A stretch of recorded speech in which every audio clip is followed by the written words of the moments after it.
keling opajon. Ha, yana kelibsiz-da. Akam uydamidi Layloxon? Akangiz yo'qlar. Nima? Yana pul kerak bo'lib qoldimi? O'zichi? Xafa bo'lmang-ku. Faqat pul kerak bo'lgandagina keladigan bo'lib qoldingiz-a? Nimaga unaqa deysiz Layloxon? Har doim kelaman-u. Faqat bolam operatsiyasiga ko'proq pul kerak edi. Shunga akamdan yordam so'rab keldim. Akangiz yo'q dedim shekilli. Keyin bundan keyin mening ruxsatimsiz 1 so'm pul yo'q sizga. Keting. Layloxon, Keting dedim.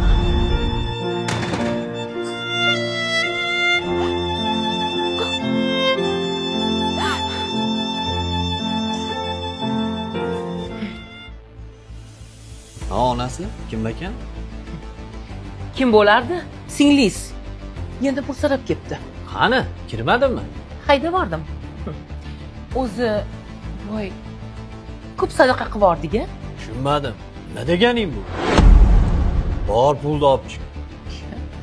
O'zi umraga yig'ayotgan pulingizdan boshqa pulingiz yo'q? Ha, nima?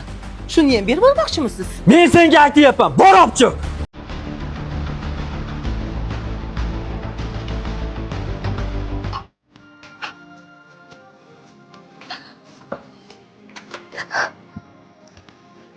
Singlim,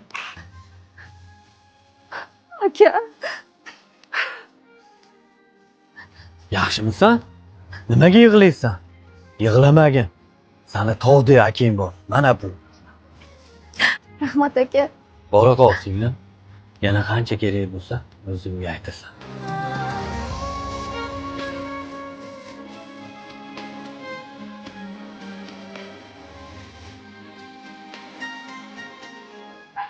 Jigarimga pul kerak bo'lganda umraga borish menga taqdir.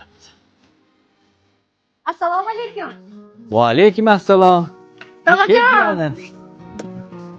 Singlim, yaxshi keldinglarmi? Yo bola, yaxshimisizsan? Rahmat, yaxshi. Mana siz sababli jiyaningiz ham yaxshi bo'lib ketdi. Bu nima deganingiz, yo bola? Jigarlarim uchun jonimni ham beraman-ku. Akajon, yaxshi ham baxtimizga siz bor ekansiz.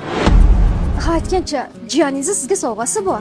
Jiyanimga menga qanaqa sovg'asi bor ekan? Mana, kuyingiz bilan maslahatlashib, keyin umraga yo'llanma olgandik. Ko'rdingmi onasi? Agar inson biror nimani chin qalbdan niyat qilsa, butun koinot uni shunga yetishtirish paydo bo'lar ekan.